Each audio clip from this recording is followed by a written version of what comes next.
Hey there, and welcome to Weeb Novel Audiobook, your hub for epic fanfics, original stories, and thrilling adventures brought to life. Make sure to subscribe for regular updates and swing by my Patreon for early access and exclusive mature content. Now, sit back and enjoy the journey. Few minutes after Darren had secured the $200,000 loan, he rode his bike out of Crane Street and was back on the lively road of the city. Now he had the cash, the only thought in his head was to pay his mother's hospital bills and then slouch on his chair and begin his investments. However, there was one problem. The investor system chimed in his head. System notification, digital transfer required for investment. Cash detected as inefficient and traceable. Advisable action, locate discrete digital conversion services yet. I was just thinking about that, he said. Besides, carrying a lot of cash like this to the hospital would raise eyebrows. Doing a transfer would be better. That way I can pretend that my uncle had sent the money. He looked down at the briefcase. I also need the money in digital form so I can invest in Bitcoin. But using a bank would set off alarms, wouldn't it? I mean, depositing this much cash into my account when there was basically nothing inside prior would raise questions. Questions I don't have time to answer. He stood straight, looking into the busy road and thinking. Then it hit him. He remembered an old place where a friend of his from college had been working in around this time. Or maybe not yet. Even though, at least the place should still be around. It was a cyber cafe operating as a front for illegal money conversions and transactions. Darren's friend had dropped out of college and decided to put his computer skills into good use. He never judged him for it, especially now because that cafe was his lifesaver. If anyone could do this quickly and quietly, it was them. The place was called Data Forge. It was located in a dingy part of town, tucked between a pawn shop and an abandoned laundromat. Darren quickly got on his bike and rode to the place. Arriving, he squeezed himself through the two buildings, finding a narrow alley with wet walls and a leaking pipe from above. The cyber cafe was settled to his right, behind the laundromat and after another narrow alley. Above the building's transparent door was a flickering blue neon sign that read, Data Forge, open 24/7. Darren pushed the door open and stepped inside. Click. The door made a sound, like to announce to everyone that there was a person stepping inside, though no one seemed to look in his direction. The smell of stale coffee and overheated computer hardware filled the air. The room was brightly lit, with rows of computers lining the walls, and few people sitting hunched over the screens, their faces illuminated by the cold blue glow. Darren walked towards them, scanning their faces for his friend, just in case he was already working here. All of them seemed to ignore him, completely busy by the numbers on their screen. He stopped in front of one of the workers, a girl who was casually scrolling through her phone, while she waited for something to finish loading on her screen. Darren looked down at her. He saw that she was in her early 20s, with fiery red hair and a slender body. Her dark eyeliner and smudged lipstick gave her a rebellious, edgy look, and her cross-neck sleeveless shirt exposed a large amount of her heavy-set breasts, creating a very attractive cleavage. She glanced up when Darren's eyes lowered, her piercing green eyes narrowing in curiosity and also accusation. "You're not staring at my tits, are you?" she asked. Darren lifted his eyes and met hers. "No," he said simply. "I'm not." "A man who knows how to lie," she said, smirking. "I like it." Darren didn't respond. She sized him one more time before continuing. "You don't look like the usual geek crowd we get in here. What brings you to Data Forge, handsome?" Darren acted blind to her flirtation and then asked her if she knew his friend. "Do you anyone who goes by the name Rico Evans here?" The girl shook her head and shrugged. "I'm a sucker at names, but I doubt it. Why are you looking for this Rico?" "Whatever you want him to do, I can do it." Darren's eyes almost darkened at that moment, studying her for a short time. Then, knowing it couldn't be helped, he placed the briefcase on the table, opened it, and revealed the stacks of cash. Her smirk faded, replaced by raised eyebrows and an impressed whistle. "Wow," she said, leaning forward. "That's a lot of green. What's the story? Did you rob a bank?" "No questions," Darren said firmly. "I need this converted into digital form." Quietly. She tilted her head, studying him for a moment. "You've got guts, showing up here with this. Most people at least try to look nervous. But all right, no questions." She closed her phone and slouched towards her monitor. As she began typing, her fingers flying over the keys, she glanced up at him. "Name's Kara, by the way." "And you are?" N.O.Y.B, Darren replied, eyes on her monitor screen. She lifted a brow. "You go by initials." Darren sighed. "It stands for none of your business. Now just do what I came here for." Kara chuckled. "Tough guy, huh?" "I like that," she said, smirking again. "You know, I usually charge extra for rush jobs. But for you, I might make an exception if you flash me a smile." "Just get it done," Darren said, his tone cold but controlled. Kara chuckled, clearly amused by his indifference. "Suit yourself, mystery man. But you should know, I don't do charity." "What's the account?" Darren handed it to her. She looked at it, tilted her head, made an and then continued working. "Henry. Come secure this cash in the vault." She called one of the workers who gathered all the money from the briefcase and put it in a bag, then took it to the back. Darren watched it happen while Kara continued with the digital transfer. The system chimed softly in his mind as she did. "System notification, scanning transaction process. No anomalies detected. Proceeding is safe. I guess that simply means she's not trying to play me or whatever." "All right," Kara said after a few minutes. "We take a 3% cut. That's the deal. You want it done clean, we get our share." "Fine," Darren said, though the loss stung. He didn't have the luxury of negotiating. She transferred the cash to digital form, sending the remaining $194,000 to the wallet he provided.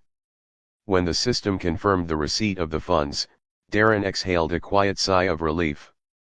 "There you go," Kara said, leaning back and crossing her arms. "All set." She watched as Darren took his phone out of his wallet and checked the credit notification. The system also notified him of an increase in his balance. System notification: cash increase, $194, 234.47. "Is that all you want?" Kara asked, slightly pushing her chests forward. "I'm a lonely girl. Wouldn't mind you taking care of me." Darren grabbed the now empty briefcase, snapping it shut. "I'm not your father," he said. She pouted playfully. "But I could still call you daddy." He turned to her coldly, then looked forward. "Not interested." Then, without another word, he walked out of the cafe, the neon sign flashing behind him as the door swung shut. Kara smiled to herself, watching him leave. "He's a curious one. I'm going to have fun figuring him out." Finally arriving at home, Darren locked the door behind him and sat down at his laptop. His heart raced as he opened his wallet and checked the balance, $194,000. It was real. He had the money. He quickly transferred $110,000 to the hospital's account, ensuring his mother's bills were paid. The system confirmed the transaction, and he printed out a receipt and secured it in his briefcase. Even though a rush of relief and joy danced through him, Darren didn't stop to celebrate. The real work was just starting. "Time to begin," he muttered to himself, opening a Bitcoin exchange site. Ding. All Bitcoin purchases must be made via system to ensure you gain the rewards. Oh, he muttered. All right. He took away his focus from the monitor screen to the system interface floating in front of him. Host, you can now initiate your first Bitcoin purchase. Darren sat at his desk, leaned forward, his fingers resting on his table as his eyes hovered over the Bitcoin investment window displayed by the system. The numbers blinked in front of him, crisp and clear. Bitcoin investment window price presently, $0.08/BTC price in future, $50,000/BTC rises, September 2010, minor rise, $0.9/BTC January 2011, major rise, $6/BTC April 2011, minor rise, $9/BTC June 2011, major rise, $31/BTC, tap to see further rises for more than 1 year, crashes, March 2011, minor crash, $4.3/BTC August 2011, major crash, $2/BTC, tap to see further crashes for more than 1 year, your investment invested, 0 profit, 0. Darren exhaled, staring at the numbers. This was it. The moment where everything changed. He had $84,000 left after paying his mother's hospital bills. That was 1,031,250 Bitcoin at the current price. The next rise was only a month away, from 8 cents to 90 cents, and 1,125% increase. If he invested everything now, his portfolio would be worth $928,125 in just 30 days. A shiver ran down his spine. This was what absolute knowledge of the future felt like. While others hesitated, unsure if Bitcoin was a scam or a passing fad, he knew. He knew exactly what was going to happen. This meant that there was no reason to play it safe. Not when all the bets were sure. So, he went all out. Darren quickly set aside $1,500 for daily expenses and emergencies. The rest? Straight into Bitcoin. Below the Bitcoin investment window was a button that said Make New Investment. He selected that button and saw a notification, there are no investment drafts. New investment can be initiated with some excitement. He selected the Invest button. A confirmation window popped up. Amount of Bitcoin to purchase, $________________________ Darren typed in the number when a keyboard screen appeared on the interface. Are you sure you want to purchase Bitcoin worth $82,500 at 8 cents per BTC, estimated holdings, 1,031,250 BTC? His pulse quickened slightly. Excitement. Then, he raised his finger and clicked, Confirm.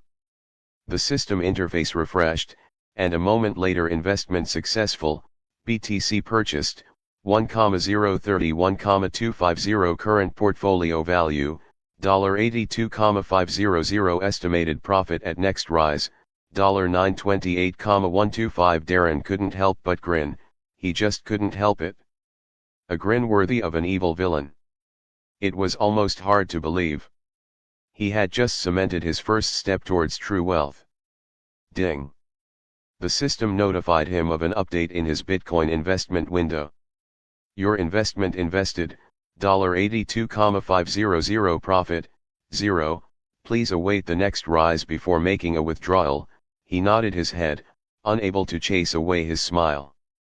I'm completely fine with that. Just as he leaned back, feeling the rush of accomplishment, his phone vibrated. BRMMMM. BRMMMM. Darren sighed. He pulled it out of his pocket, half expecting it to be a text message from Lily or someone else from work. But it was rather an app notification. It popped up. Crypto tracker notification, Fugly Duckling just purchased Bitcoin worth $82,500.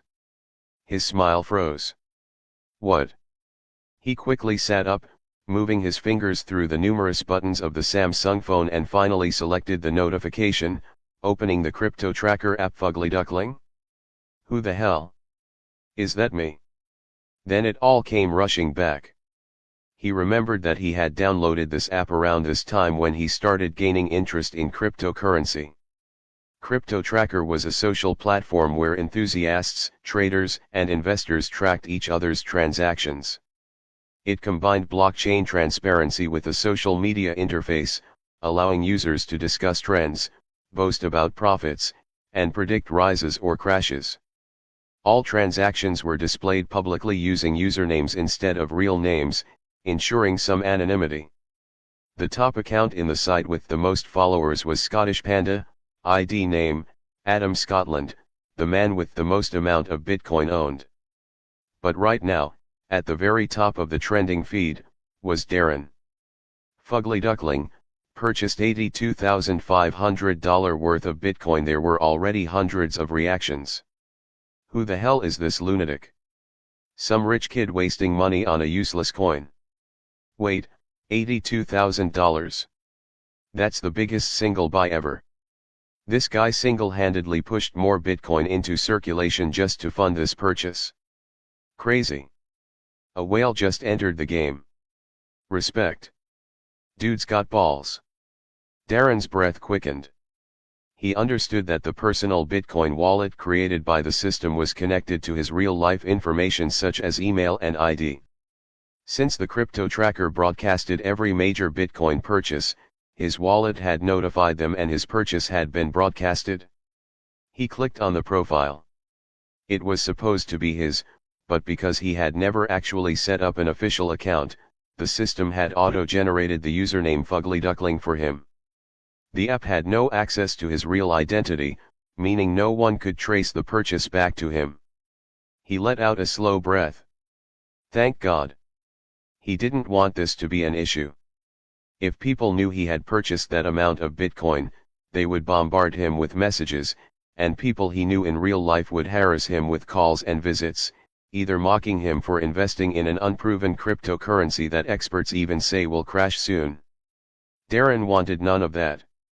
He suddenly began to see the profile get multiple likes and reactions, including friend requests from numerous enthusiasts and business owners. It was the biggest one-time purchase of Bitcoin ever. Of course it would gather lots of attention. Since the app didn't know it was him, he didn't even have access to the profile, so he was just like others, viewing it from afar. Curious, he tried tapping the like button of the profile that had nothing but a blank faceless profile picture and the single purchase, just to see if he could interact. A pop-up appeared. Create an account to like and comment. Your registered email will automatically link to your existing transaction history. Darren froze. If he created an account, it would instantly link his email and real name to Fugly Duckling. His identity would be exposed.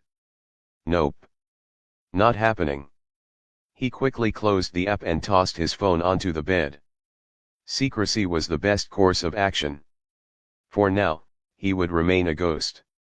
Just as he was about to relax and think of what to do next, a new system notification came. Ding. System notification: new phase unlocked, financial mastery. For the next month, you will undergo intensive real-world investment training.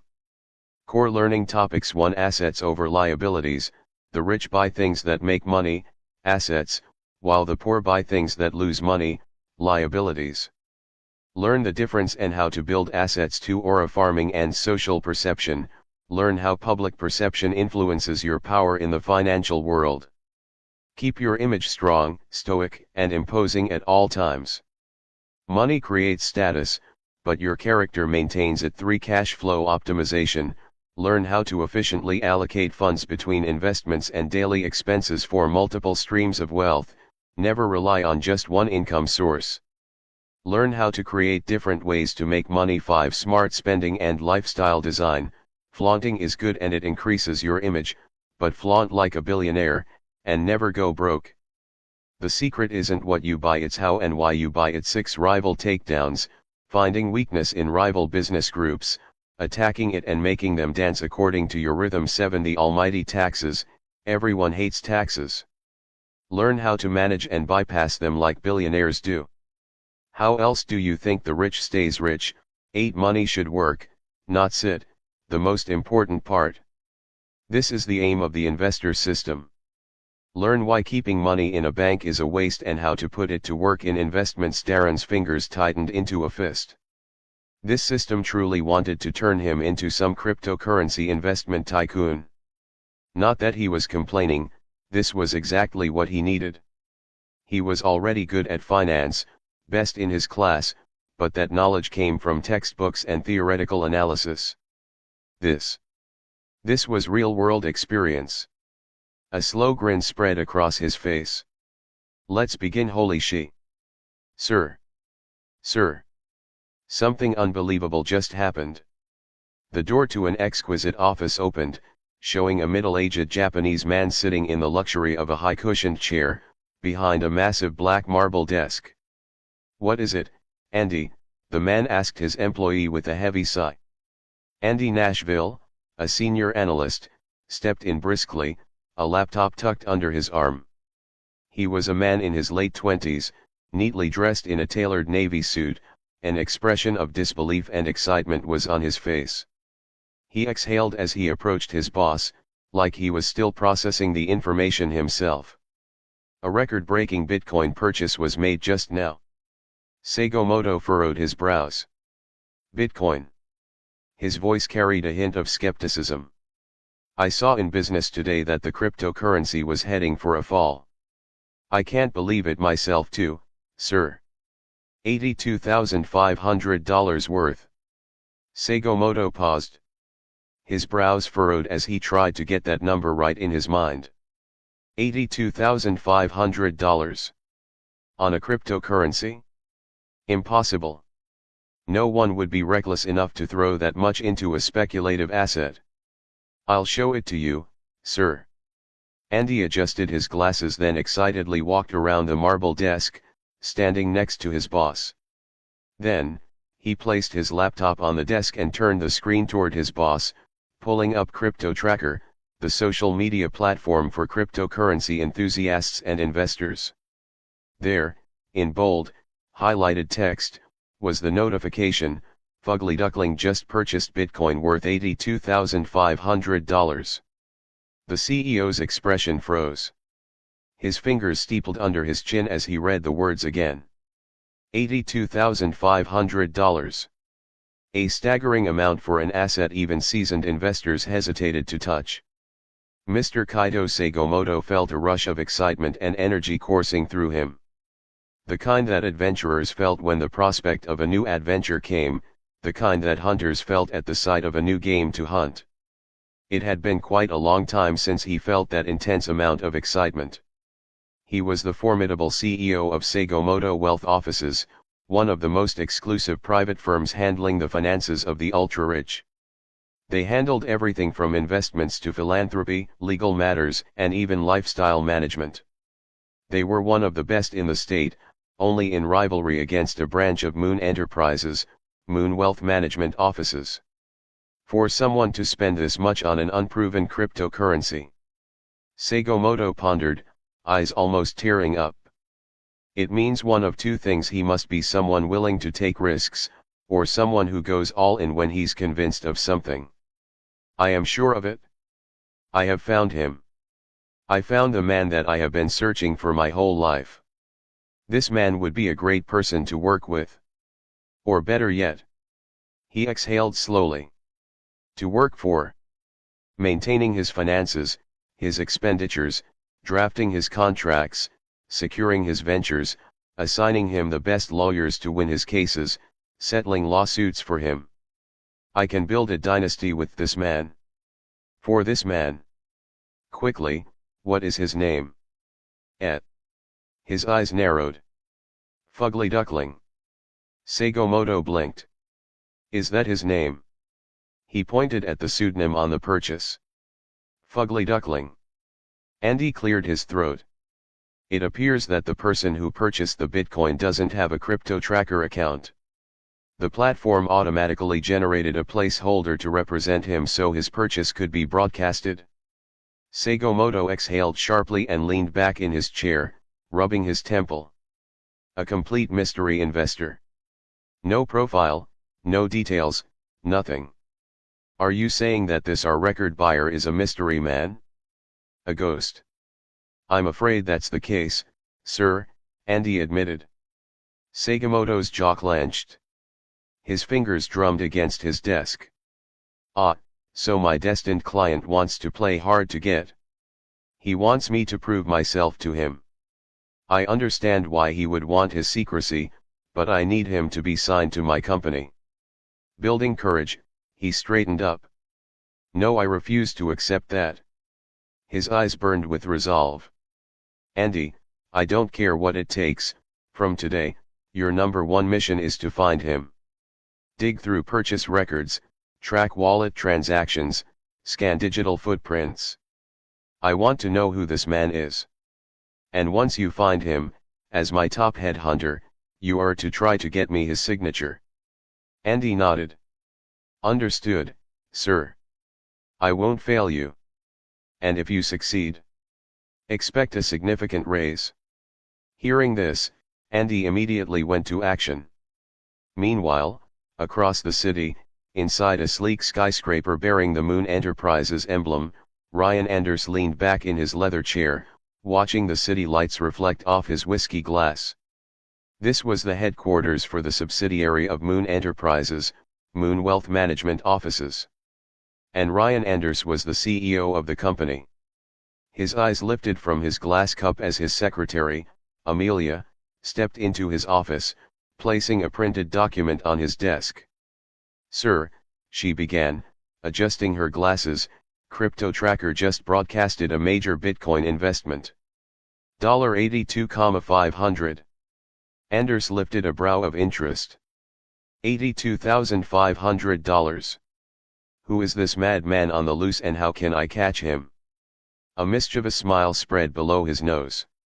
That is a tremendous amount of money to invest in a currency bound for failure. He studied the printed paper. That means a man like this wouldn't hesitate if I pointed to where he should invest his money. Keek keek. I love this kind of businessman. Who is he? Amelia hesitated. The buyer is anonymous. No profile. No records. Anders's eyes flickered with interest. Oh. He reached for the document once more, scanning it. Fugly Duckling. That's a comical name. A slow grin spread across his face. So, we have a ghost investor, do we? Yes, sir. If he is a new businessman in the game, should we begin the headhunting process? Anders grinned wider without hesitation. Amelia. He placed his whiskey glass down. I know this news has already reached the amateurs on the other side, but they couldn't find a whale in an aquarium. A man like this, he would want to sign with the big boys. The big boys, are us. Amelia nodded uneasily. Her boss then stood up, causing her to move backward slightly. Then he adjusted his tie. Prepare for a hunt, Amelia. You will be doing it yourself, and make sure to dress nice when you do. The cyber team will trace this purchase. Find out where the transaction was initiated and who's behind it. Then you'll go hunting, understood, sir. Amelia turned to leave. Watching her ass move temptingly in her skirt as she walked away, Anders sighed, picking up the paper once more. Mr. Duckling. You are going to make me richer, aren't you? Not very far away as well, in an extravagant penthouse, Adam Scotland swirled his glass of aged wine, staring at his laptop screen. The news had also reached his end. For many months, he had held the title of the largest Bitcoin holder, 150,000 BTC under his name. He had also been the most followed account on Crypto Tracker, having over 3 million followers. Somehow, Adam had always taken pride in that. Even though it was vain, it gave him a certain pleasure. An ego. But now. He took another sip, eyes narrowing at the screen. Fugly duckling. This mystery investor had just broken his records with one single purchase.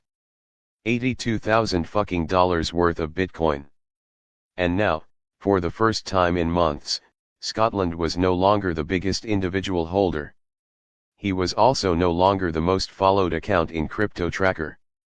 Even though Fugly Duckling was only a placeholder account, it already had 3.3 million followers, all amassed within the space of half a day. Something that had taken Scotland months to reach. A slow, frustrated sigh left his lips. It was completely vain. None of this mattered, yet it stung slightly. He could buy more Bitcoin. Of course, he could. He had hundreds of millions at his disposal. But was it worth the risk? Bitcoin was still seen as unstable, volatile, unpredictable. Certain to fall soon. As a businessman, he had to keep his ego in check and play it safe. But this duckling was not playing it safe at all. His eyes narrowed at the profile on the screen, the bland, faceless profile picture and the name Fugly Duckling written below. And at that same moment, across different corners of the city, Sagomoto, Anders, and Scotland all asked the same question. Who are you, mystery investor? The sliding doors of Morrison's hospital entrance opened. Sunlight streamed into the white-tiled lobby, where patients, doctors, and nurses moved in quiet efficiency. Then, a young man stepped inside. He stood gallant and certain, adjusting his leather jacket as he looked around the place. He had dark brown hair, slicked back and neatly styled. His skin glowed like it was a reflection of the sun itself, and his sharp, thick brows made his blue eyes blaze as he scanned the room. It was Darren Steele, and he had come to see his mother. Darren walked past everyone thoughtlessly. His gaze was straight ahead, one hand in his pocket and the other tapping his chin. The halls of the hospital had the usual ambient noise of busy people, some of which looked in his direction. Ordinarily, it seemed like he was just looking ahead and walking, but this was only because they could not see the system interface that his entire focus was on.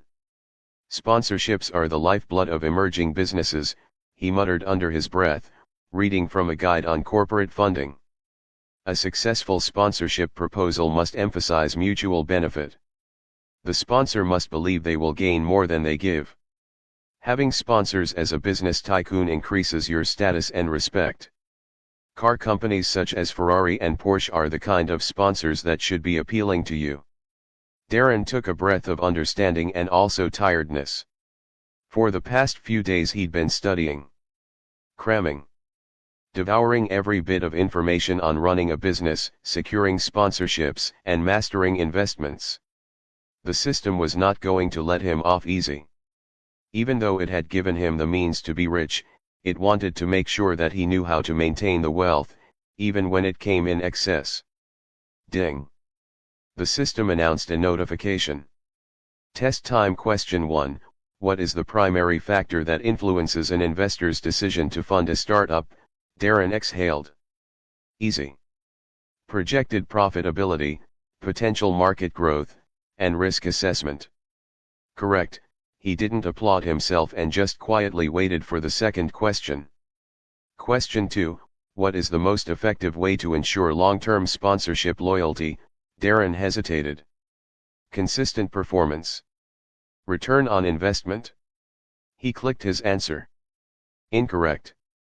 Incorrect, the system's rebuke flashed red. You must study harder, it chided. One must be good to be a top investor, but to be the richest investor, one must be perfect. Okay. I get it. Darren replied. Next question. Question 3. Correct. Question 4. Correct. Question 5. Correct. Question 10. Correct. Well done. You passed the test with a 90% score. Grade A reward, 30% discount on next random purchase. Small rewards like these were what Darren used to go about his days, purchasing items on cheaper prices and getting rebates as well.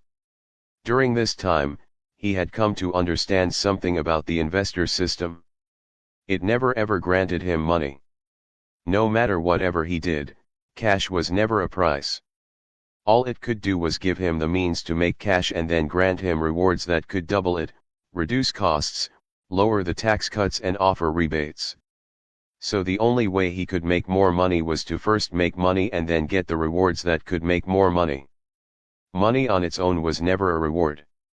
The investor system indeed was a very disciplined system, and over the last 3 days, Darren had learned to be just as disciplined. Having almost collided with one of the nurses, he returned back to the present and the interface disappeared. "I'm sorry," the nurse turned to him and said, then walked away. Darren looked surprised. Did that nurse just apologize to him? That's new. He sunk his other hand in his pocket, twitching his nose at the horrible smell of hospitals that he hated. Antiseptic, cold, and impersonal. Making a face, he walked forward and stopped at the reception desk. That same nurse, Nurse Helen, was there. Darren didn't have any overreaction at seeing her, rather he just calmly sized her up before standing in waiting. The smacking noise of her chewing gum became irritating fast, but she still didn't even bother to look up at first. "Who are you here to see?" she asked in a bored tone. "Patient 157, he answered. "Are you a relative?" "Yeah." She slid a clipboard toward him. "Sign here." Darren took the pen, tightening his fingers around it as he began to sign. He then noticed her raise her face to take a good look at him. Yet, she didn't say anything. Something was weird today. Darren clearly remembered how it had been the last time he came here. The humiliation. The disgust in her voice. The way she had made him kneel, had laughed as he kissed her shoe. So why was it that none of that was happening today? This Nurse Helen appeared to be treating him like she would any other visitor. Even the people around him. Unlike those few days ago, they weren't sneering. Weren't whispering. No one looked at him like a piece of filth clogging up their perfect hospital. It couldn't just be because he got a simple makeover, was it? He had literally just taken a few $100s from what he'd kept from the loan and used his minor discount and rebate rewards to go shopping. Were these people really that vain? Did they all just see his tailored leather jacket and his slicked back brown hair and then decided that indeed he was now worthy to be amongst them? For their information, this was the same Darren Steele they had mocked a few days ago. Just in better clothes. Or was it? Maybe there was something different. Something in the way he was carrying himself. However, it had just been 3 days. How much of him could change in only 3 days? Removing the thoughts from his head, he handed the signed form back.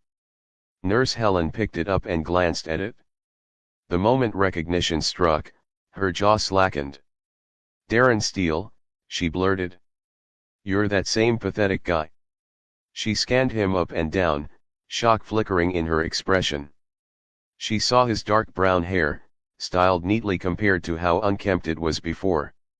His jawline was even chiseled, his skin glowed, radiant and healthy, and she could swear he looked taller, or maybe it was his shoulders that were broader. "I mean, you still do look familiar, but you're also completely different." Darren ignored her words, refusing to react. He only adjusted his jacket, glancing at the corridor that led to his mother's hospital room. Nurse Helen cleared her throat, snapping back to her usual tone. "So you successfully made the payment, huh? Whatever god you worship must have finally granted a wish." He looked at her and raised one brow, but didn't say anything. "How come you look completely different? It's been what? 3 days?" She kept talking, but Darren didn't care. Without another glance, he turned toward the corridor and started walking. "Eh?" Helen blinked, watching as he walked past. "Hey." She stepped out of the table, watching him move with the kind of confidence that made people step aside instinctively. He walked coldly, hands still in his pockets. No care in the world.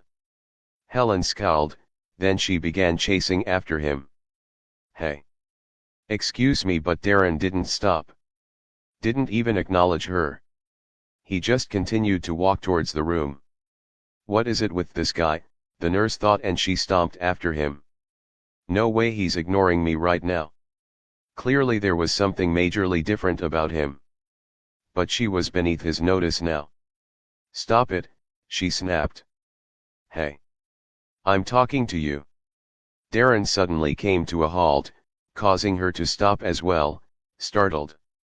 For a moment, it was like she could sense his emotions, could feel the aura seeping out of him. There was no rage, no bitterness, only something that somehow even seemed worse. Cold indifference. What do you want? He looked over his shoulder and asked, his voice as smooth as a blade. Feeling a bit of fear from the way he snapped at her, Helen shot back, I was talking to you and you just walked away. That's rude. Darren returned his gaze ahead. I have no business with you, he said. You act like you're valuable, but you are a nobody in this place. You're not even good enough to be a real nurse. That's why they put you on the reception table. Checking visits and signing in patients. No skill is needed for that.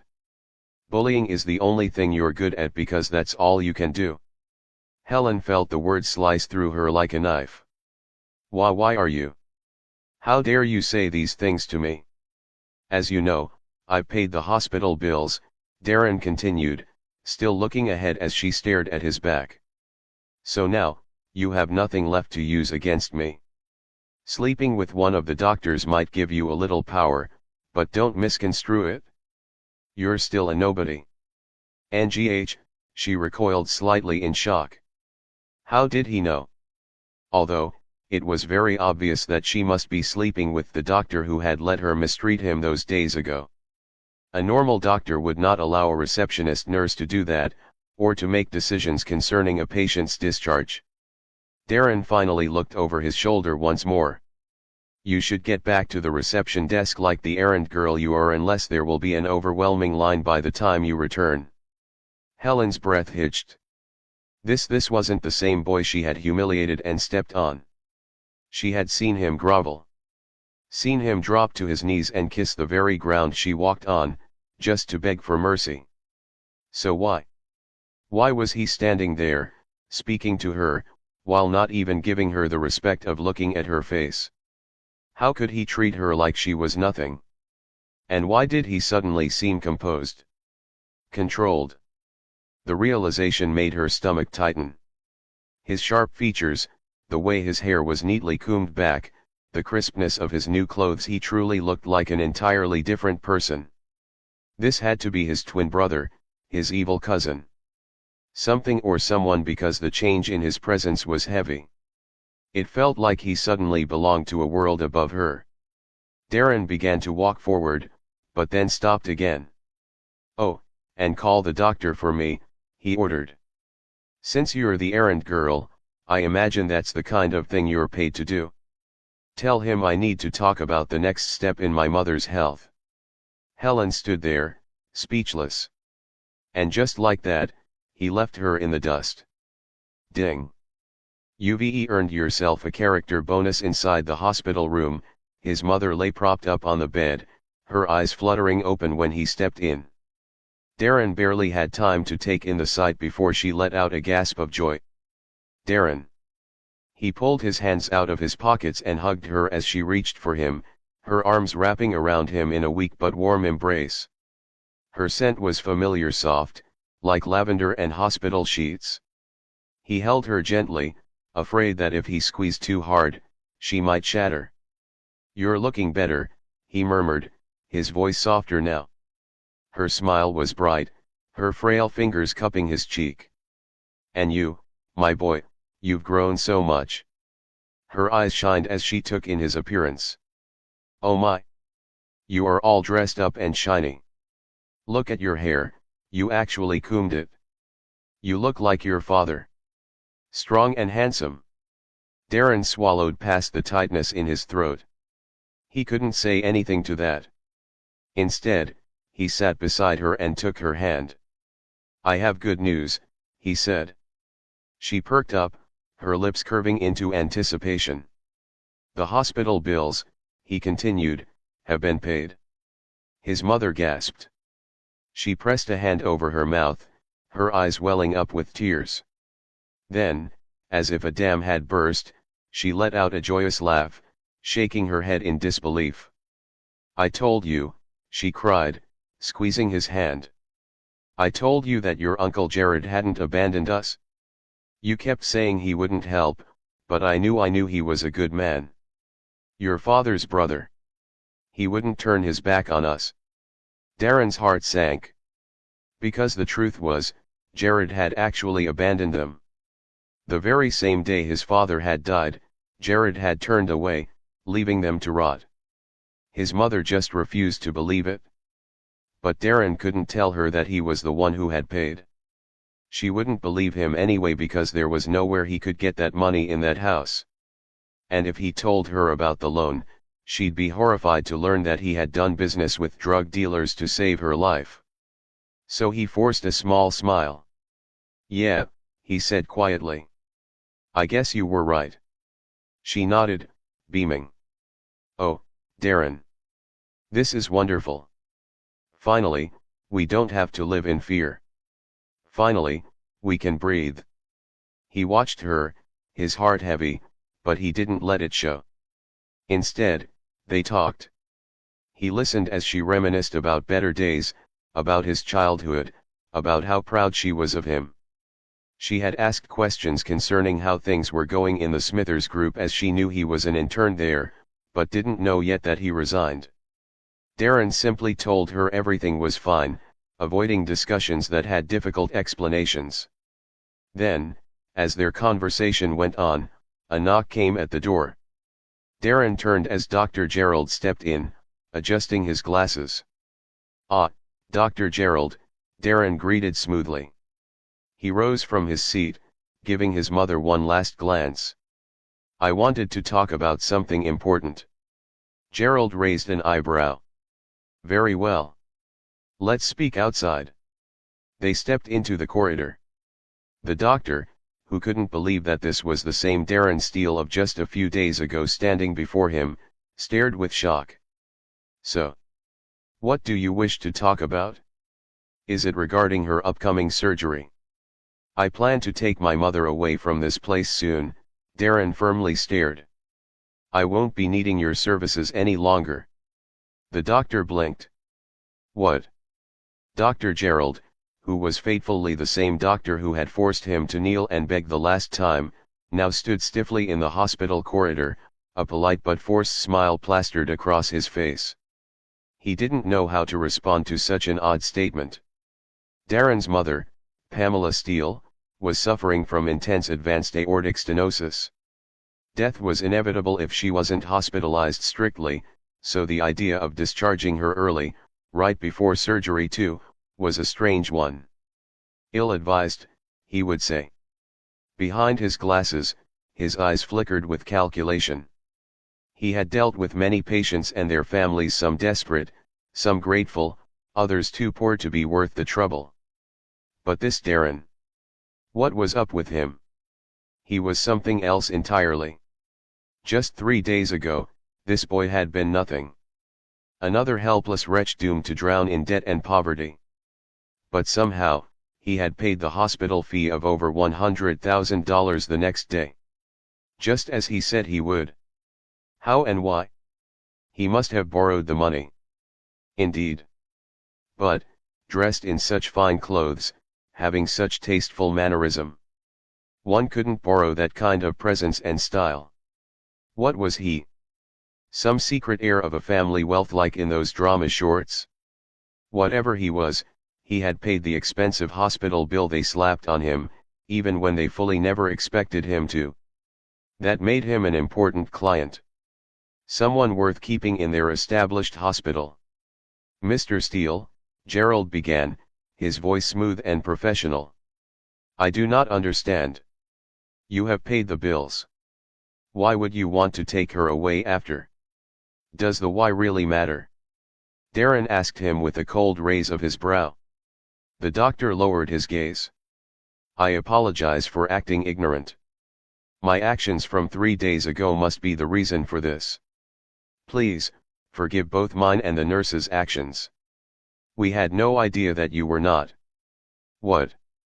Darren urged him on. Not poor. The doctor's eyes widened and they looked away in guilt. He had to use another tactic, and the best route was the boy's mother. Emotional tactics always worked. I understand your frustrations, but surely, you wouldn't want to make a hasty decision. Your mother has been receiving some of the best care available. Her recovery is our priority. Darren's face remained unreadable, his cold gaze drilling into the doctor. You've already gotten what you wanted, he said calmly. The money's in your pockets, isn't it? Dr. Gerald's mouth twitched. I wouldn't say that, but it's true, Darren cut in. You people don't actually care about patients, do you? You're only concerned about who's worth keeping and who's worth tossing away. When we couldn't pay, you treated us like pests. Now that you see I'm able to pay off such a bill, suddenly, I'm worth negotiating with. The doctor didn't respond. But his hesitation said everything. Darren took a slow step forward, exuding quiet, effortless dominance. When he spoke next, it was like his voice was hammering inside the doctor's heart. Don't act so concerned, doctor. At least you've been paid. At least you've made your profit. That's what you really wanted, right? Helen, who had been silently watching from the edge of the corridor, swallowed hard. Gerald exhaled, adjusting his glasses. Mr. Steele, let's not be hasty. Darren's voice carried a hint of irritation. You think I'm in a haste, doctor? I don't even think I was fast enough. I wish I had woken up to your shenanigans earlier, though I don't think I would have been able to do anything about it then.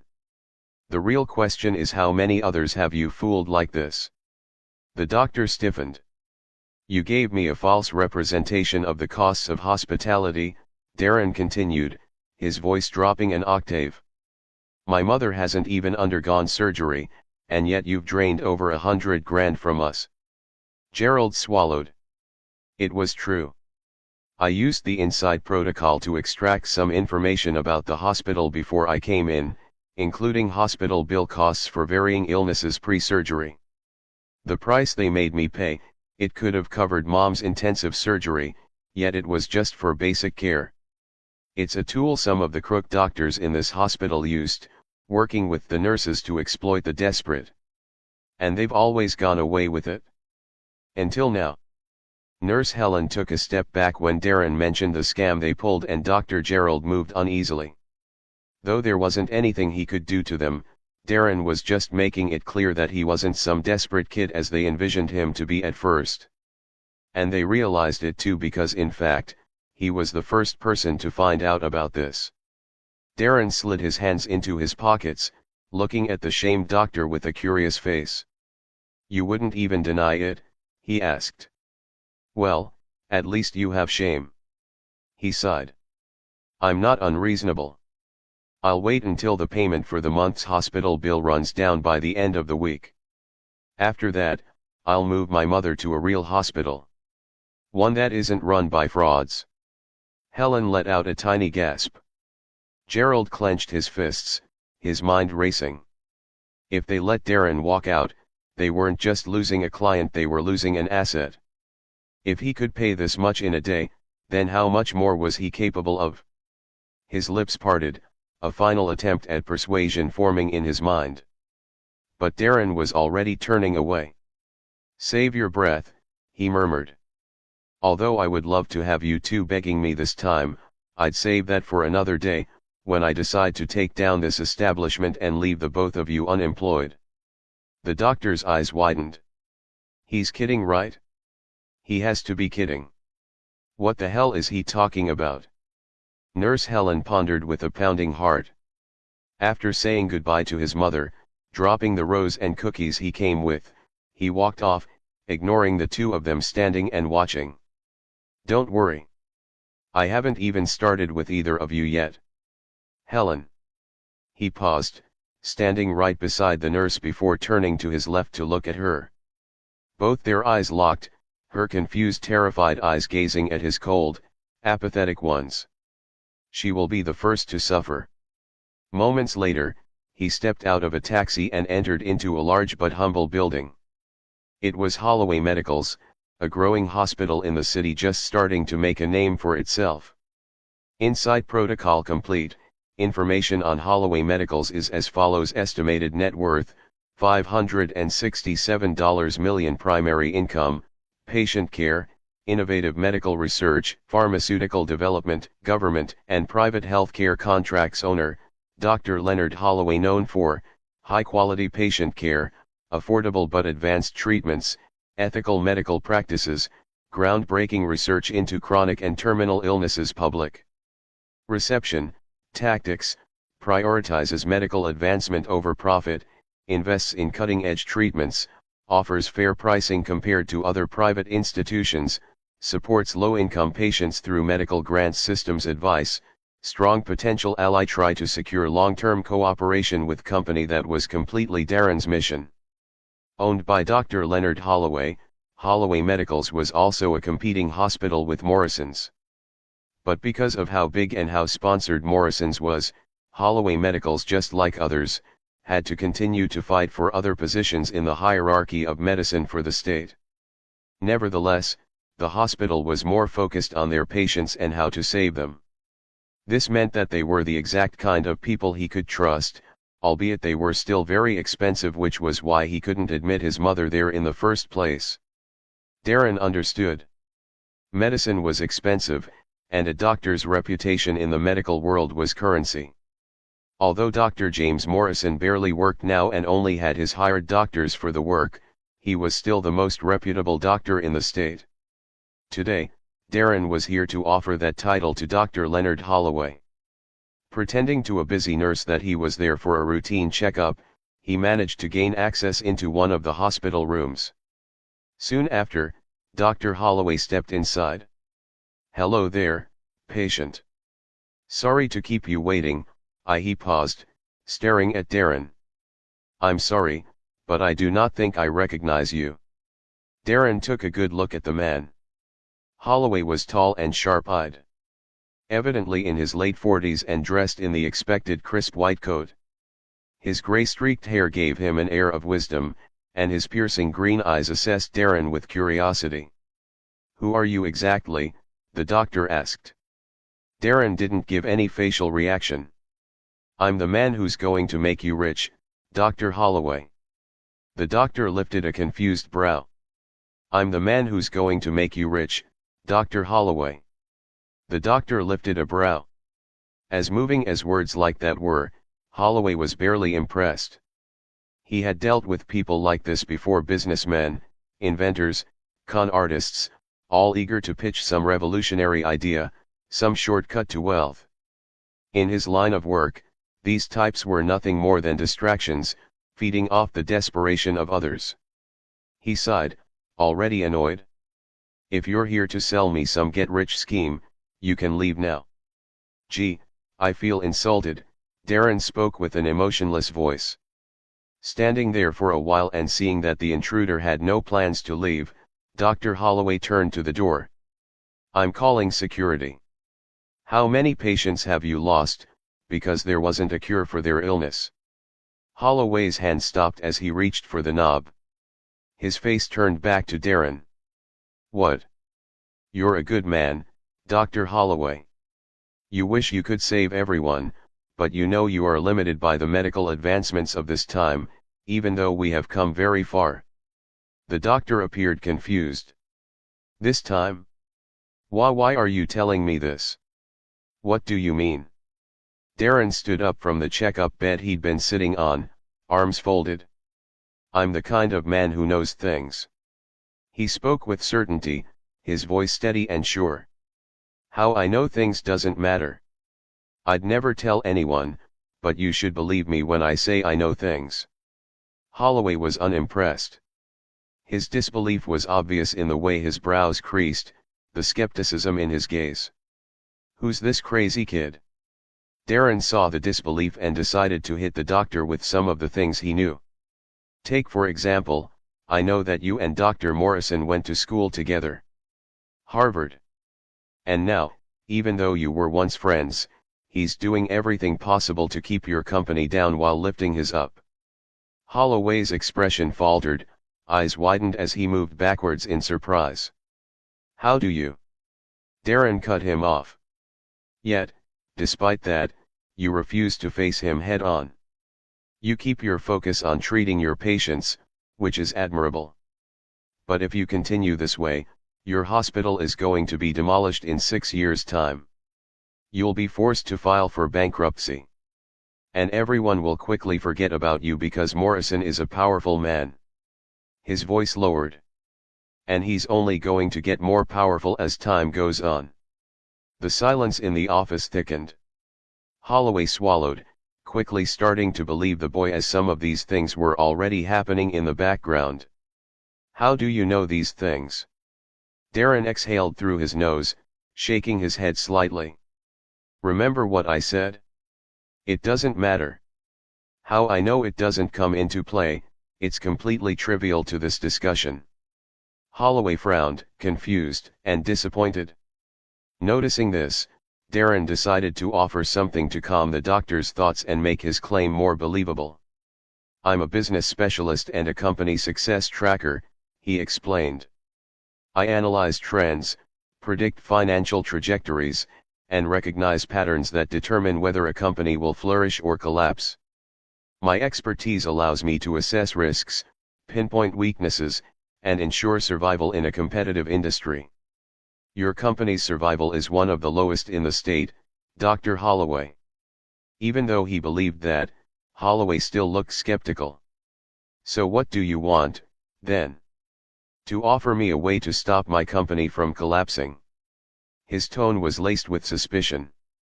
Obviously, you'd want money. And how do I even know Morrison didn't send you himself? Maybe that's how you know all these things. Darren didn't react to the accusation. Instead, he reached into his pocket and placed a small folded document on the desk. Hepatitis C. Holloway frowned, hesitantly picking up the paper. Hepatitis C is a lifelong infection. The only available treatment we have now is interferon-based therapy. It has extreme side effects, and a low cure rate. Patients suffer for years. Darren looked at Holloway as he scanned the paper. But no one has tried using direct-acting antivirals. I project a 95% cure rate. Do you see the graph? The proof. Holloway's hands tightened around the paper, eyes quivering. This can't be real. Test it then. Darren slipped his hands into his pockets. I can wait.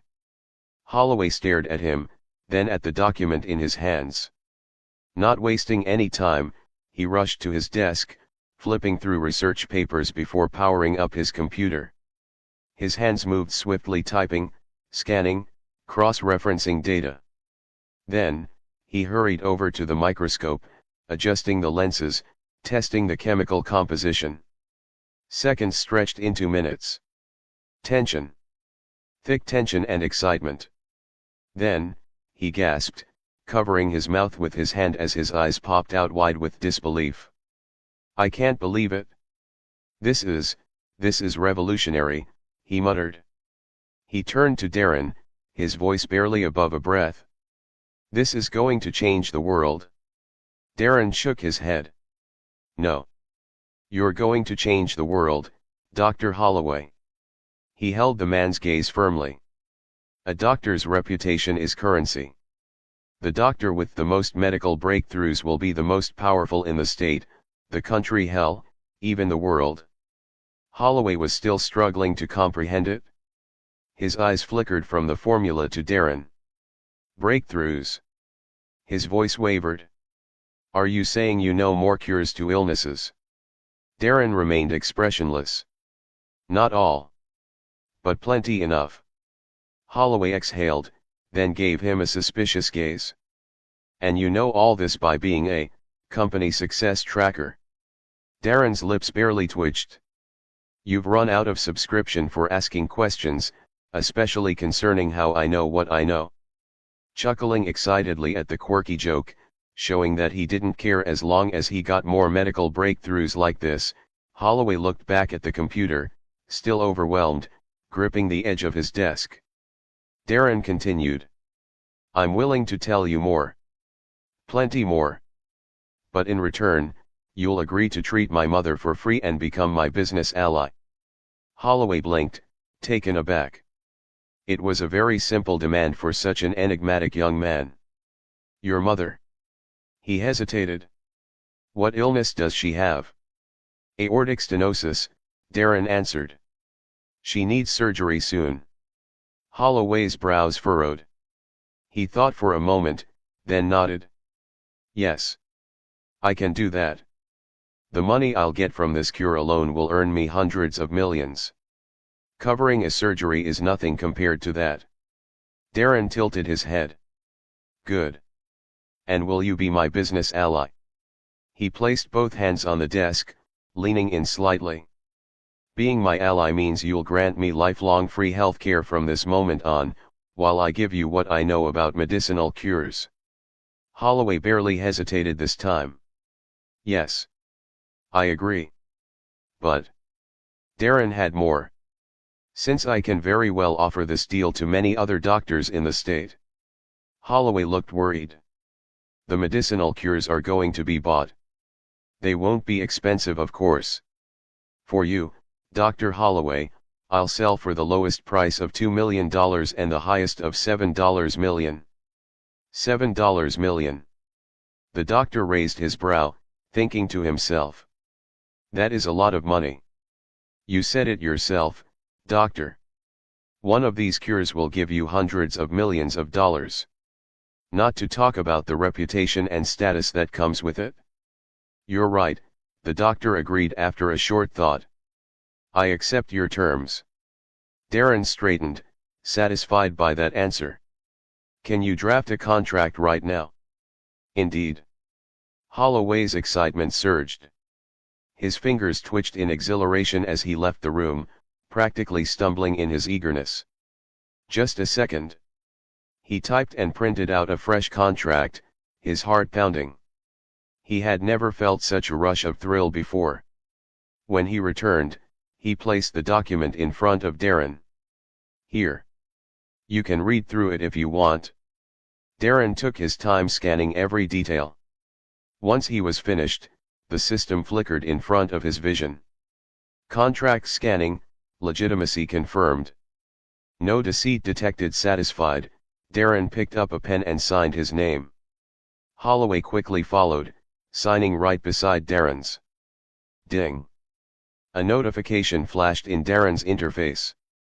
Congratulations, you have secured a business ally, Leonard Holloway Company, Holloway Medical's rank, C+ information, this ally is averagely strong but has very high potential.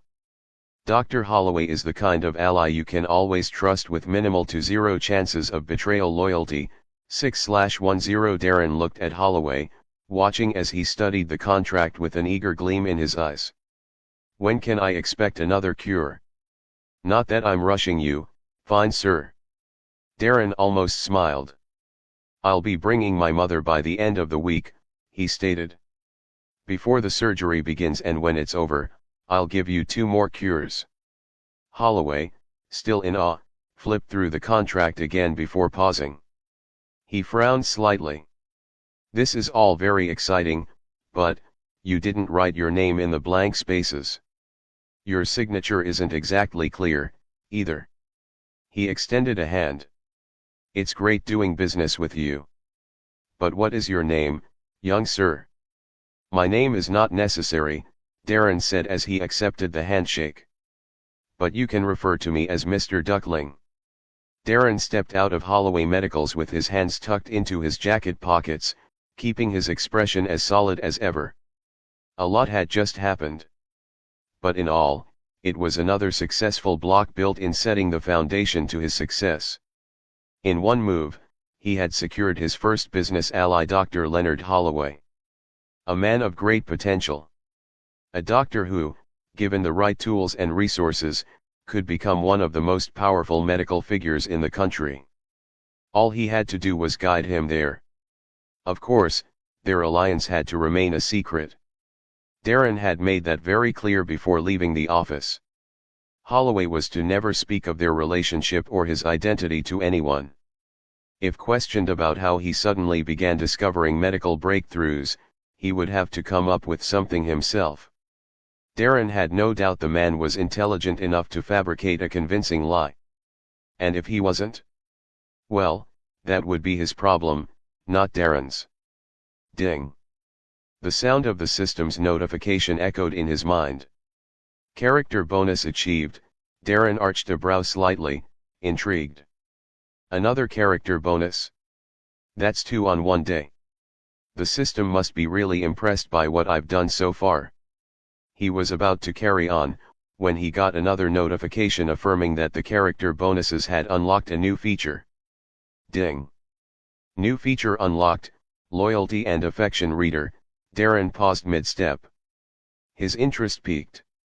The system's text continued scrolling before his eyes. Loyalty and Affection Reader. This feature grants the system access to a subject's true feelings toward the host.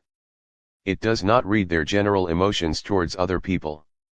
Only, emotions, thoughts and intentions exclusively toward the host can be read. As a prime investor, it is crucial to detect lies, deceit, or hidden agendas.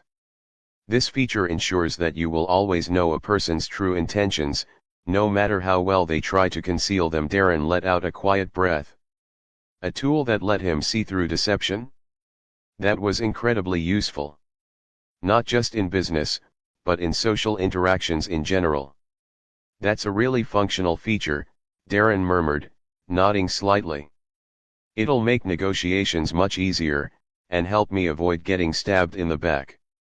There were too many people who wore false masks, whether in business, friendships, or even family. Having something that could strip away pretense would put him at a major advantage. Straightening his coat, he continued walking. All right, system. Go back to the lessons. Move on to tackling heavy taxes. The system responded immediately. Agreed. Resuming lesson, strategies for managing heavy taxation. Before the lesson could begin, a sudden vibration buzzed in his pocket. Darren halted, pulling out a BlackBerry button phone that had clearly seen better days. The screen had a small crack on the corner, and the edges were scuffed from years of use. The buttons, though still functional, felt loose. He really needed a new phone. Maybe he could purchase one. What was the best phone in the market around this time? Darren's memories danced in his head as he remembered the buzz around the iPhone 4, the Nokia 8 and the BlackBerry Bold series. He wouldn't mind getting one of those. However, after second thought, he imagined that having a wretched-looking phone like this would keep him out of the conversation of wealth, until he was ready to showcase himself to the world. Still, he glanced at the caller ID Sandy. Darren's gaze lingered on the name for a moment. It was Sandy Myers. He hadn't seen her since he left the Smithers Group almost 4 days ago. She must be confused as to why he had left so abruptly. Since she was his second boss back when he worked then, it was understandable that she'd be confused about his sudden departure. Back then, she had treated him like a son, offering guidance, scolding him when necessary, and looking out for him when others in the company treated him like nothing. Now, though, he glanced at his own reflection in a shop window. His younger face stared back. He and Sandy were probably around the same age now. Weren't they? She was 32, right? And this was his older self in his younger body, so. Laughably, he realized that that didn't matter. Just like everyone else, Sandy didn't know it was his older, matured self in this body, and that's why they all treated him like a child. Shaking the thought aside, he answered the call. Hey, Darren. Sandy's voice was warm and light-hearted with a hint of relief in it. I was half worried you wouldn't answer. Darren's voice was cool as ever. Why? Well, she exhaled, because Lily said she's been trying to reach you, but you keep ignoring her. Darren's lips curled slightly. Is that so? His tone remained even. "Did Lily tell you to call me?" "Oh. No, of course not." Sandy quickly dismissed the idea. "I just wanted to speak with you myself. Especially to thank you for what you did." Darren hummed. "For what, exactly?"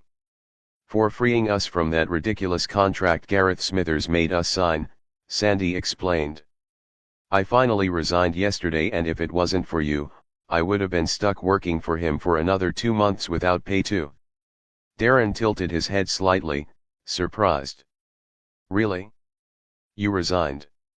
"Yes," Sandy confirmed, exhaling sharply. "I just couldn't handle him anymore. Too condescending. Too insulting. I had enough." Darren smirked faintly. "Well, I can say you're welcome, but to be honest, I was only doing it to be free myself." He could hear Sandy's smile. "No need to be meek. You did all of us a favor. Maybe with this, Gareth will treat his employees better knowing they could leave at any time they want."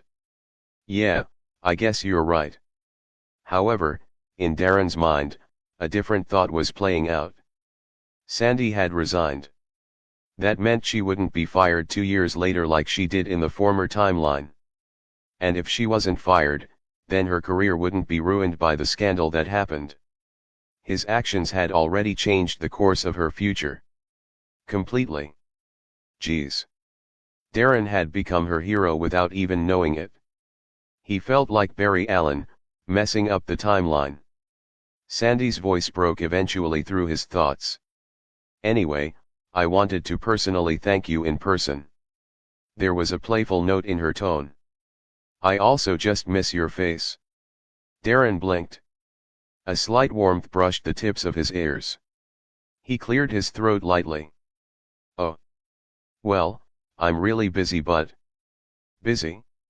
Come on, Darren. This is the one chance we have to speak freely about the company. We don't work for them anymore. Couldn't you use a little trash talk and a get-together?" She sighed. "I know I would." Darren thought for a moment and then agreed. "All right. Let's set a date, then." Sandy didn't even hesitate. "How about tonight?" Darren stopped walking. "Tonight?" His brows rose slightly in surprise. "Yeah," she said, sounding excited. "I'll be at Castle Cottage. Meet me there." And before he could even respond, click. She hung up. Darren slowly lowered the phone. Then, after a long pause, he swore under his breath. Sliding the beat-up BlackBerry back into his pocket, he looked up at the system interface still hovering before him. "Forget the lesson, system," he muttered. "Canceling lesson. You're gonna help me pick out some clothes?" Castle Cottage was a charming outdoor restaurant, nestled on a quiet street corner, illuminated by the warm glow of hanging lanterns. It was an affordable restaurant, with the sight of a small lake beside it and the night stars above. It had wooden tables arranged neatly beneath a canopy of intertwined vines and soft fairy lights, pouring their golden shimmer across the space. A low stone wall, partially covered in ivy, enclosed the dining area, giving it a cozy, secluded feel, despite being in the heart of the city. The air carried the scent of freshly baked bread and grilled meats, mingling with the faint aroma of wine from the nearby bar counter. Even with an unpretentious atmosphere such as this, it was still a refined place where people gathered for quiet conversations over good food, rather than extravagant displays of wealth. Just outside the entrance, Darren stood, hands tucked into his pockets, his posture relaxed and composed. He had arrived some seconds ago and was trying to find Miss Myers amongst the crowd of people. He was putting on a blue, long-sleeved button-up shirt, neatly tucked into plain ash trousers that fit him just right, not too tight, not too loose. The subtle fabric folds shifted slightly in the evening breeze, adding to his effortless, put-together look. His hair was combed backwards and he had taken a shower and put on some cologne just before coming out. He didn't want to feel like he was overdressed, as he was merely coming out to see his former boss, So he decided not to wear a blazer and look as Boy Scoutish as possible. Darren, he suddenly heard his name being called. He moved his gaze to the right-end corner of the place, catching a waving hand and a smiling face. It was Miss Myers. A warm smile brightened her face as he met her gaze. Darren was surprised. He had never seen her like this before outside the stiff walls of the company, free from the confines of business attire. It was different. She wore a casual but elegant cream-colored blouse tucked into high-waisted navy blue trousers, the fabric cinching neatly around her slim frame. Her long, golden brown hair, usually tied back in a tight bun at work, now flowed past her shoulders in soft, wavy locks. The ambient glow of the fairy lights above made her hazel eyes shimmer, her features softer, more radiant than he had ever noticed before. The system chimed in his head. Notice, investor system has discerned a spike in host's emotional state. Darren scoffed. Spike in my emotional state? There is no spike in my emotional state. Cause of spike has been identified as a romantic chemical reaction to the sight of Miss Myers. He instantly frowned. What? Romantic reaction? That was ridiculous. His expression darkened as he muttered under his breath, must be a malfunction. He had no reason to romantically react to Miss Myers. Sure, she looked good, but she was Miss Myers. She was his boss. Former boss at least. Pushing the notification out of his mind, he made his way toward her, sliding his hands deeper into his pockets. Darren, she called out again, grinning. He reached the table and nodded. Miss Myers. She pouted. Oh, come on. I'm not your boss anymore. Just call me Sandy. Before he could respond, she stepped forward and pulled him into a brief hug. He stiffened slightly, not out of discomfort, but out of sheer unfamiliarity. Her breasts were basically squeezing his ribs as her hand locked around his back. Sandy had always been warm, but hugs. That was new. As she pulled away, she gestured toward the seat opposite hers. Sit, sit. Oh my, you look really good, by the way. And you smell good too. Even after making deals with powerful men in the last few days, Darren, like many other men, still didn't know how to handle a compliment from an attractive woman. Thank you, he managed to utter as he sat down, adjusting his sleeves slightly. You also look really good. I mean, casual suits you. Sandy beamed. Thank you. And for the record, I feel 10 pounds lighter not having to wear a pencil skirt every day. Darren broke a smile. Ding. This person is excited to see you. Darren frowned. What was that? After a quick thought, he realized that it was the loyalty and affection reader feature he had unlocked. So that's how it works. After they ordered a simple dish with wine, the conversation eased into a familiar rhythm as they settled in. So, Sandy began, resting her arms on the table. Your resignation is still a surprise to us. Everyone was shocked. Lily the most, but everyone also couldn't believe it. It came out of nowhere. We all remember how super excited you were to be working there. But I understand. Our boss was hell himself. So. She smiled at him. How have things been for you? I get it, Darren replied. But I realized Gareth didn't really care about me or have my best interest at heart. He was just using me for what I knew, so I had to leave. I'm doing fine now actually. That brought a smile to Sandy's face. I'm really happy to hear that. And how about your mother? Is she still? She's still in the hospital, yes. Darren hesitated for a second but then continued. But my uncle finally has paid the bill. A relieved smile crossed her face. Oh, that's wonderful. I was really hoping things would work out. I had almost begun setting up a GoFundMe. I didn't want to tell you then, but I can now, I guess. Darren chuckled, taking a sip of his wine. Of course it was completely like Sandy to go out of her way to help someone. Especially him. She'd done it multiple times, especially in the former timeline, and he couldn't be more grateful for her. But let's not talk about me, he said, placing the glass on the table. What about you? Now that you're free from the clutches of Gareth Smithers, what's next? Sandy let out a chuckle. Free from him, indeed. She leaned back slightly, crossing her arms. Honestly, I still can't believe I lasted that long. The man was a menace. Darren half smirked. That's putting it lightly. She huffed. He was awful. He'd ask me to do things that were completely inappropriate, and when I refused, he'd punish me by drowning me in workloads. Her expression hardened slightly. I tried my best to stay away from him without being too disrespectful. I really did, Darren, but he just kept pushing and pushing. Asking me to do things. Darren's eyes darkened as he listened. Of course. The scandal. It was supposed to happen in the next few years. Apparently, she couldn't hold back anymore and responded to Gareth's advances in a violent manner. Then she filed a suit against him that ended up destroying her own career because of his powerful lawyers. Sandy continued. I cannot forget how he deliberately lowered my pay once because of it. I wanted to sue him, but with the kind of lawyers he has on payroll, it wasn't worth it. Ah, speaking of that. You did end up suing him. Although it was for something else.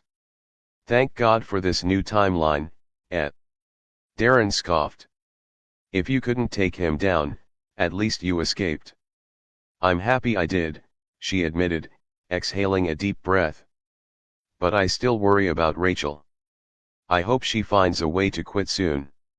Darren frowned in thought. Rachel. She was Gareth's secretary.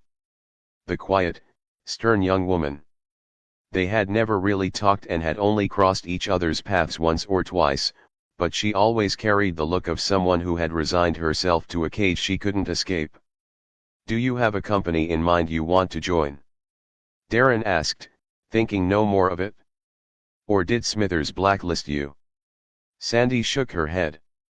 No, he already blacklisted you. If he did it to me too, along with everyone else who resigned, that would be a legitimate reason for law enforcement to look into him for deliberate career sabotage. He didn't want to risk that. Maybe the only smartest thing he's ever done, Darren muttered. However, I'm thinking of putting my dream of working for one of the 3 empire companies of the state on hold for now. Darren raised a brow. I remember you telling me that. It is ambitious. Well, can you blame me? She teased. The empire companies was the tag for the most powerful and wealthiest companies in the state. In Dos Alvarez, there were 3 of them. They were, Moon Enterprises belonging to Archibald Mooney, Morrison's Hospitals and Medical Group belonging to Richard Morrison, and the Bordeaux Corporation belonging to Cheyenne Bordeaux. These companies were basically the big bad bosses of other companies. Every business sought to align with them, and any professional dreamed of securing a position under their name. They were also part of the NECC Nationwide Empire Companies conglomerate, a network of all the other empire companies spanning across all the states, dominating every industry imaginable. Empire companies were not to be messed with. A company has to have at least a 10 billion net worth in order to even be considered to be one. Darren nodded. You're right. And you're one of the smartest people I know. You're good at what you do. If anyone could do it, you can. Sandy smiled, gazing at him for a while before saying, that's a really nice thing to say, Darren. Ding. This person has a profound liking for you. Darren gulped silently. A profound liking? What does that even mean? It also means a lot coming from you, the finance guru, if I dare say, she blushed. Ding. This person admires you greatly. Darren ignored the notification. Which is also why I invited you here and why I'm putting my dreams on a slight hold, she continued. I've been feeling inspired lately. He leaned forward slightly. Inspired. She pulled out her phone, a sleek, high-end Asha model, definitely a step above his own. Remember when you told me to download that crypto tracker app because cryptocurrency is the future, she asked, eyes gleaming with excitement. Darren's gaze sharpened. Yeah. Hold on. She's not doing what I think she's doing, right? This can't be because. Well, she continued, I barely paid any attention to the app, but just a few days ago, my phone kept buzzing with notification after notification, and when I checked it, I saw that this unverified account, Fugly Duckling, had made a record purchase. Over $80,000 in Bitcoin. She shook her head in amazement. Darren acted shocked. $80,000. If I had that kind of money, I definitely wouldn't spend it all on Bitcoin. But he did, Sandy said with astonishment, moving her hair out of the way of her glistening eyes. When I saw it, it felt like a sign. A divine intervention or something. And I thought, why not? So, I went all in. Darren stared at her. You went all in. She grinned uncertainly. Is that a bad thing? I know it sounds crazy. But I just had this feeling. This feeling of certainty that I must have sapped from this mystery man's own certainty. So, I did it. I invested $1,000. I bought Bitcoin. There was a brief silence before Darren exhaled a quiet chuckle. You actually bought Bitcoin? Yep. She gave him a playful nudge and hid her face shyly. Be proud of me. I am proud of you, he admitted, shaking his head. Sandy smirked. You did suggest it, after all. Darren nodded, a small smirk of his own forming. That's true. And I'm proud that you listened. But in his mind, his thoughts ran differently. What are the odds? Is Miss Myers trying to be an investor now? Or is she just trying her luck? I mean, despite the news of the incoming crash, she still bought Bitcoin worth $1,000. Fugly Duckling's purchase inspired her. If only she knew. His eyes narrowed. That it was the same person sitting across from her at this moment. I wish you luck, he said. Sandy suddenly paused, a look of realization crossing her face. Oh my God. Darren blinked. What? I just realized how insensitive that must have sounded, she said, her brows furrowing. Squandering $1,000 like that. I'm so sorry, dear Mia. Her expression turned serious. Are you sure everything's okay? You left the company. Do you have another job yet? If you need money, I can help. Darren looked down as her hands reached for purse. Keep your money, Sandy, he said firmly. I'm fine. She lifted her gaze and studied him for a long moment. You're sure? I already have a job, he reassured her. I don't need any help. Sandy half gasped. Oh. They looked at each other for a very long time, the silence stretching between them. Then, she broke into a smile first and Darren reluctantly followed. Soon, they were talking about many other things till Darren saw how late it was and told her he had to leave for the night shift of his job. Hearing that, she frowned childishly and sighed. It really was nice seeing you again. Darren nodded. Me too. Let's do this more often, she asked. Same place?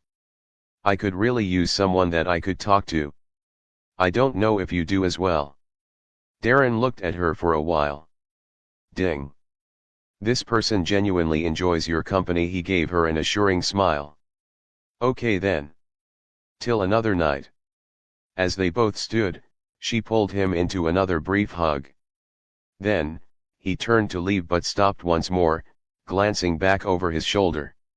Sandy. She looked at him curiously. MHM. Don't be quick to pull out when things look grim.